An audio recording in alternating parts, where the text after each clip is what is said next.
Müslüman Bulut Şahınan muhtarı. İnsanlar tarım arazisi olduğu halde bu su 98'de beri geliyor böyle. Bir türlü bu suyu düzeltemediler. Biz dilekçe de verdik, savcılığa da gittik, yetkilileri de çağırdık ama yetkililer tamam diye geçiyor. Yani bir sorun yapmıyorlar. Yani bir çözüm yok. Suyu görürsünüz. Burada hiçbir canlı kalmadı. Bu derede ne güzel balıklar vardı. Millet bu regülatör piknik alanına gelirdi. Köyün çocukları burada balık tutuyordu. Burada yazın gelip eğlenirlerdi. Şimdi herkes çekildi burada. Kokuda girilmiyor buraya. Yetkililere sesleniyoruz. Bunu yani bir çözüm bulsunlar. Ya da köyü kaldırsınlar. Başka çare yoksa. Olmuşsa köyü kaldırsınlar. Gelsinler bize bir yer versinler. Biz oraya gidelim. Hiçbir şey insan sağlığında da önemli değil. Ne insan sağlığı. Hayvanlar bile yaşamıyor burada. Bu suya bir şey yaklaşmıyor.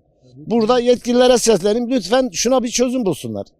Gereken neyse yapsınlar yani. Yazık bize. Burada 10.000 nüfus var sadece Şanlıurfa'da.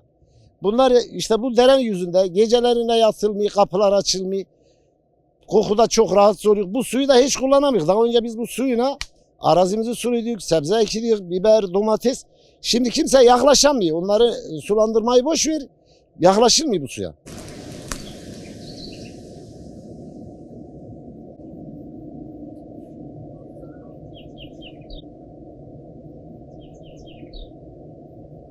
Ben Veysel Akbulut, Şanlıurfa'da yaşayan bir bireyim. Ben, babam, ailem hepimiz burada doğma büyümeyiz. Şu 50 metre yukarıda aldığımız derenin doğal hali. Bu da maalesef biz insanoğlunun dereye akıttığı zehir. Biz bu zehirle muhatabız.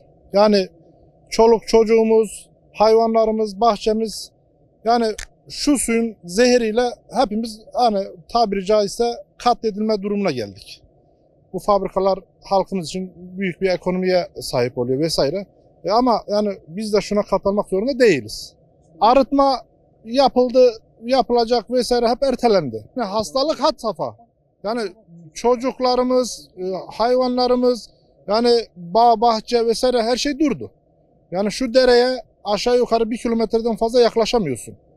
Lütfen yani sizden yani en büyük ricamız şuna bir çözüm bulun. Yani buyurun her şey ortada. Şu yani fabrikaların atı, bu da derenin doğal hali. Biz şunu tekrar istiyoruz. Bize şunu versinler. İsmim Mehmet Doğan. Şahınahan'da yaşıyorum. Sıkıntımız bu pis su. Bu pis suya 50 metre ileride oturuyorum. Bu pis sudan dolayı benim 3 tane çocuğum var. 3'ü de sarılık hastası oldu. Doktora götürdüm. Doktor dedi çevrenizde pis su varsa onda kaynaklanır. İşte köyümüzdeki öndeki bu deredeki sudan balıklar vardı. Bu suyu içiyorduk artık. Yani balığı bırak içiyorduk. Şimdiki hali ise göz önünde kimyasal. Kokuda duramıyoruz. Çocuklarımız rahatsız, biz rahatsız, gelen misafirlerimiz rahatsız. Oturmada yapamıyoruz, hastalıklar arttı. Yıllar evvel içtiğimiz suya dokunamıyoruz. Bizim bu köyde ne kadar yüzme bilen çocuk varsa bu derede yüzmeyi öğrenmiştir. Piknik yerlerimiz vardı. Piknik yerlerimiz hep kapatıldı. Şu anda Allah'ın bir kulu gelmiyor. Yüzlerce binlerce insan geliyordu. Şu anda kimse yoktur. Yetkililerde tek ricamız buraya bir çare bulmaları. Eski haline getirip tekrar doğaya kazandırmamız bu deremizi. Ben Ali Bedir. Şanlıurfa'lıyım, buralıyım. Doğma büyüme buradayım. Burası da benim iş yerim. Burada lokantam, kafeteryam vardı. Su da benim iş yerimin yanında akıyor. Biz bu suyu çocukluğumuzda belli burada yüzerdik, bu suyu içerdik, balık yakalardık. Şu anda burada canlı diye bir şey yok. Seçim zamanı gelirler, işte biz bu suyu kaldıracağız, seçim bitenden sonra kimse yanımıza uğramıyor. Şu anda benim iş yerim kapalı. Devletime vergimi vereyim, her şeyimi vereyim. Ne yapsa bu suya bir çare bulamadık. Allah rızası için yetkililerimizde bu suya bir çare bulunması. Çok felaket bir koku var. Şu anda doğa zaten katlediliyor. Şu anda köyümüzde bir sürü kanser hastası olan var bu suyun yüzünde. Benim çocuğum bile şahitli ispatlı bu suda dolayı kanser oldu. Genç kanser oldu.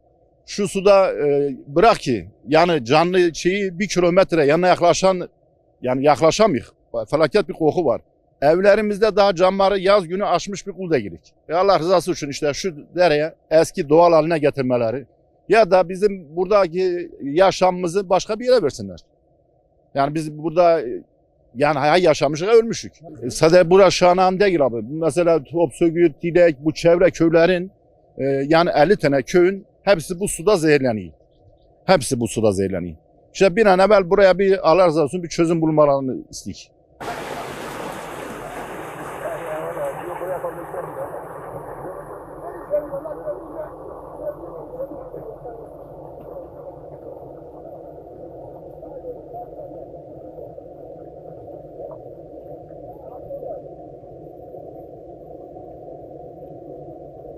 Burası Şahna'nın mesire olan devlet su şehrine ait olan bir yer. Buraya günlük 1000 tane insan gelen insan şimdi Allah'ın kulu gelmiyor.